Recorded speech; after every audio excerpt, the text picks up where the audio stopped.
Now, of all of 2K's intros, this one is probably the most ridiculous. And it's not coming up just yet. You'll know exactly what it is. Because one, it's going to look so shocking, and two, I'm going to make a really big deal about it. So, give it a second. We're going to see Porzingis feeling confident before this Game 3 that I really should be talking about, but whatever. Are you kidding me? Isaiah Thomas going top shelf? We paid $60 for this game. Look at this. Isn't that great? Isn't that fantastic? And there's your professional intro before this really big Game 3 in New York between us and the Cleveland Cavaliers with an opportunity to take a lead in this series. The marquee matchup features Zinger still not averaging the amount of points I want him to average. It's so hard to get him to score like 30 points a game in 2K. Anyway, it's a 1-point game. The series is tied at 1-1. The Porzingis isolation on Kevin Love has been pretty effective, but it's not as effective when Zinger shoots the weirdest layup ever, which allows Luka Doncic to block it from behind. Hopefully he just does not do that in the future, but I'm pretty sure I can blame myself because I probably did the shot stick in some weird direction that I shouldn't have done. The Cavs are feeling themselves.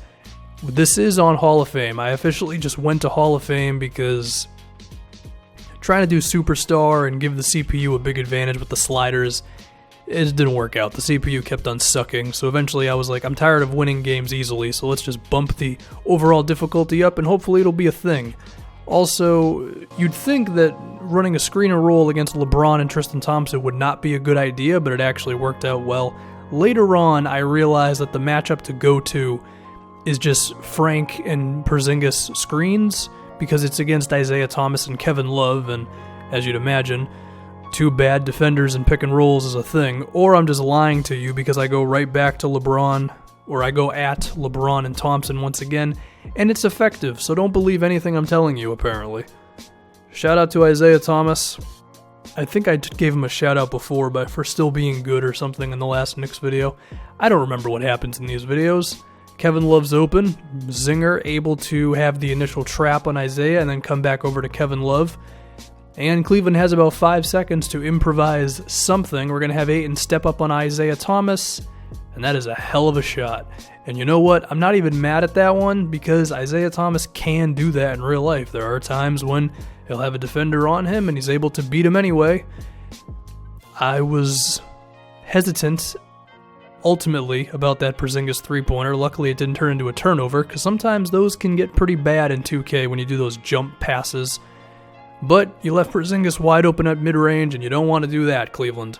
You definitely do not want to leave the unicorn wide open. See, this time I was feeling more confident. Probably not the best idea because not only did it not go in, Luka Doncic throws a strike across the floor to Isaiah Thomas, and now we got a tie game.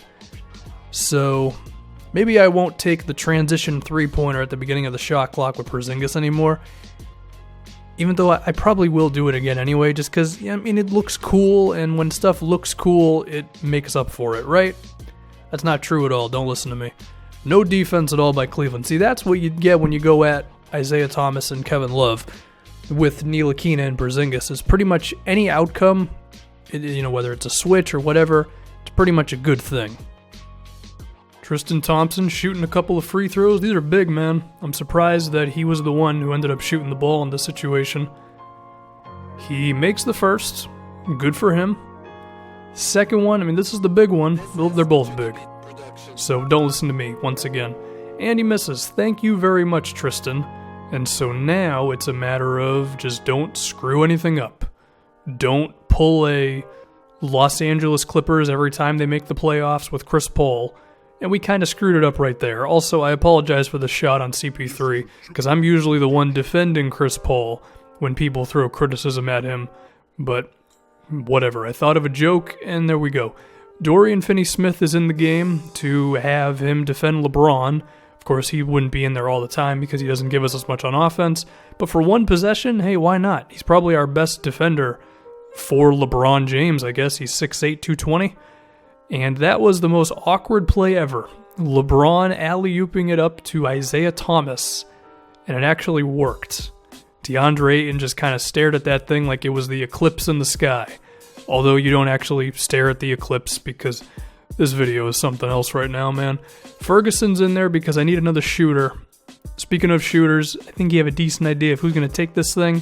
The guy just highlighted in the huddle, Porzingis, he's got kind of a shot. There's like 2 dudes on him, the shot over him, and it goes in. That was... Why didn't they bring the double? You know, like Isaiah Thomas was right there and he was on Ntilikina. I don't know, man. I should probably be more excited about us hitting a buzzer beater to win game, whatever the hell that was. But, you know, whatever. I got the long haul in mind. But we are going to see a replay because it was pretty nice nonetheless. I mean, we got the New York faithful around Porzingis. The ball just barely goes in. I mean, we needed some good luck for that ball to go in the way it did. We're feeling good about ourselves, but we got to remember, there is a game 4, and this is the game 4, because the intro leading up to this was just so good, as in we just immediately skipped to it. Can we take a 3-1 lead, or is Cleveland going to turn this thing a 2-all? J.R. Smith, ooh, that's a dagger. The 1-point lead, a minute and a half left, and then J.R. just nails you with that one. A question for Knicks fans. When J.R. Smith comes to the Garden, do they cheer him or do they boo him? I'm currently watching, or I was watching, the game where the Knicks are actually playing the Cavs in Madison Square Garden right now, and it's kind of a pretty amped crowd. It seemed like JR was getting some cheers, so that's cool. LeBron's definitely getting booed for the things he said relating to Frank Ntilikina. Anyway, speaking of Ntilikina, he just passed it to Porzingis. The double team actually comes this time, but LeBron's help defense was really weak on Terrence Ferguson. I mean, if LeBron came down, or not Ferguson, on DeAndre Ayton, if LeBron came down and had that extra help rotation, that would have been a tough decision to make, because Ferguson wasn't really in a great position to receive a pass.